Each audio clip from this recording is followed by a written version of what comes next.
Makin tinggi pohon, makin kencang pula angin berhembus.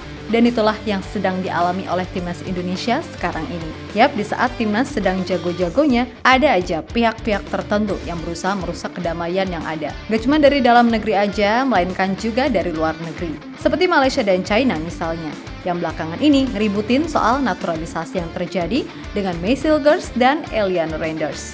Gak cuman itu, JICES juga ikutan disebut ngepalsuin dokumen dan PSSI dinilai udah kong kali kong sama FIFA. Pokoknya ada aja tuduhan mereka. Meskipun begitu, sikap yang ditunjukkan para haters tadi dinilai cuma sebagai bentuk ungkapan rasa iri atas sorotan besar yang sekarang mengarah ke Indonesia. Apalagi baru-baru ini ada 4 media ternama luar negeri yang menyebut jika peluang Indonesia ke Piala Dunia sangat terbuka. Sesuatu yang dianggap makin membuat Malaysia serta China nggak terima dan tambah nguntap-nguntap nggak jelas.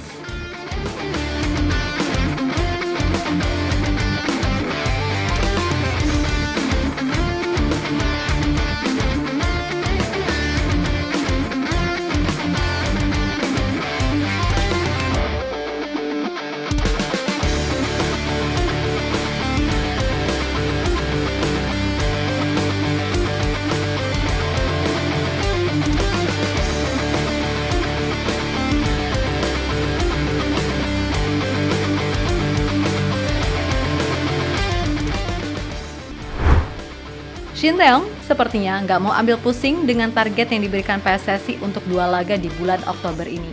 Dengan tegas, ia mengatakan jika dia bukan Tuhan yang bisa tahu segalanya. Pokoknya sedari awal ia menangani timnas Indonesia, tujuannya hanya satu, yakni bisa membawa perubahan besar di sepak bola Indonesia khususnya tim nasional. Yap, pasca membawa timnas Indonesia ke semifinal Piala Asia U23, PSSI langsung memberikan perpanjangan kontrak 3 tahun ke pelatih asal Korea Selatan tersebut. Dan menariknya, target utama yang tertera di klausul baru itu bukanlah lolos Piala Dunia, melainkan tembus 100 besar ranking FIFA dalam 3 tahun apapun caranya. Nah, melihat peluang yang ada, tentu saja target tersebut bisa aja terwujud dalam waktu dekat. Bahkan nih, kita para pecinta timnas Indonesia yang pernah memasuki era di mana berada di final Piala AFF menjadi target sangat membanggakan, walaupun ujung-ujungnya selalu berakhir pada berderainya air mata. Berani loh bermimpi buat lolos Piala Dunia, kelolosan Crown 3 babak kualifikasi dinilai adalah pencapaian yang sangat luar biasa. Dan meskipun tergabung di grup neraka yang berisi 3 tim langganan Piala Dunia, kita masih pede loh menyebut diri kita bisa bersaing.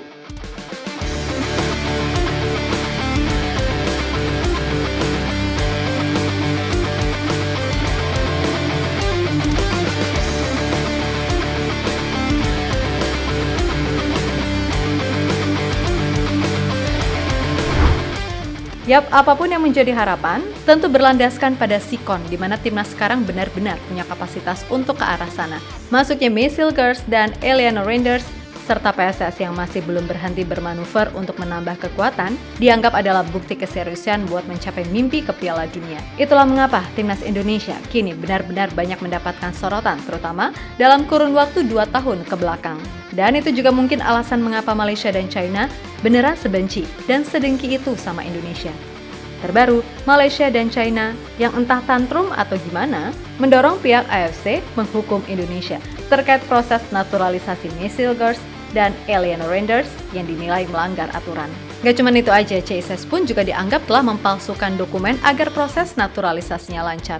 Bahkan kedua negara tadi juga menaruh curiga kepada FIFA yang dianggap telah kong kali kong dengan PSSI. Yap, sepanas itu mereka, sampai mengeluarkan argumen dan tuduhan tak mendasar. Terlebih setelah 4 media besar macam The Athletic, ESPN, 433, dan Football Premier, yang dengan mantap menyebut jika peluang Indonesia untuk lolos ke Piala Dunia sangatlah terbuka. Dan 4 media tadi juga merasa takjub dengan segala proses yang ada di tim Garuda sekarang ini. Atas dasar itulah, nggak heran juga kalau kemarin laga Indonesia versus Australia sampai disiarkan ke 48 negara di seluruh dunia. Dan nggak heran juga jika FIFA sampai menyebutkan Indonesia sebagai tim terseksi di kawasan Asia. Karena ya emang segitu ngebutnya manuver dan progresi dari tim Garuda itu sendiri. Bayangin aja, ranking FIFA sukses di-push dalam waktu yang singkat dari yang semula 170-an, kini ada di 129. Lolos ke 16 besar Piala Asia dan lolos ke semifinal Piala Asia U23. Kemudian ya ini, lolos ke round 3 serta sukses menahan imbang 2 tim raksasa Asia, Arab dan Australia.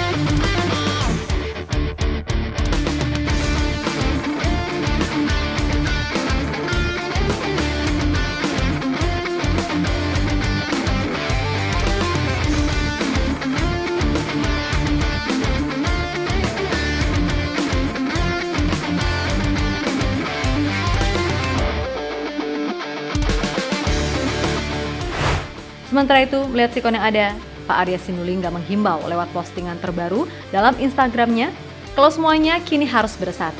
Jangan mau nih dipecah belah oleh pihak manapun, baik itu dari dalam negeri ataupun luar negeri. Yakin aja, segala hal yang ada memang seperti ini. Dan buat para pemain diaspora, kalian gak usah pikirin segala huru-hara yang ada di luar sana. Fokus aja dengan permainan di atas lapangan. Dan untungnya nih, mereka yang terdidik di Eropa punya pikiran serta mental yang tangguh alias nggak dikit-dikit baperan. Bingung wajar, tapi kalau baper kayaknya sih nggak ya.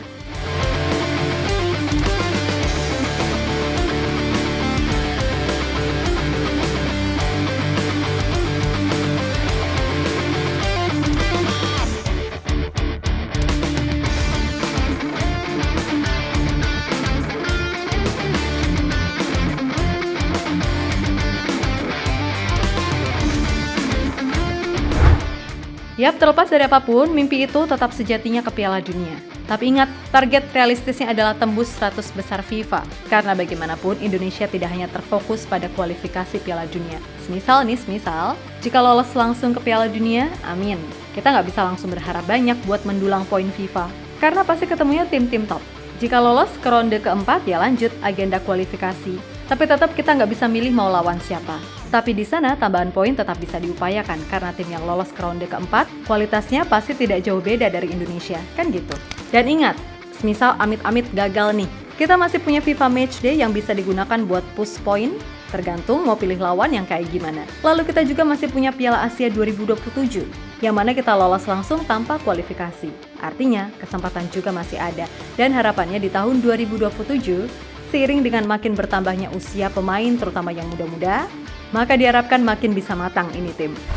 Karena ingat, di U20 kita masih punya nama Jens Raven, Welber Jardim, serta beberapa nama lain yang juga sedang diurus naturalisasinya. Seperti Tim Gapens, Dion Marks, Safi Bursta, dan Kaya Simons. Lalu di U17, kita punya Matthew Becker. Jadi istilahnya kolam ini makin luas dan Shinteong pasti lebih tahu soal memanfaatkan kapasitas mereka serta lebih enak milihnya. So, buat kita semua, ingat jalan masih panjang dan timnas masih di tahap berkembang. Jadi usahakan tetap realistis sembari tetap bermimpi. Dan abaikan mereka-mereka yang cuma mau numpang nama di saat timnas meroket tanpa pernah ngaca. Kemana kalian saat timnas sedang bapuk-bapuknya? Kan gitu.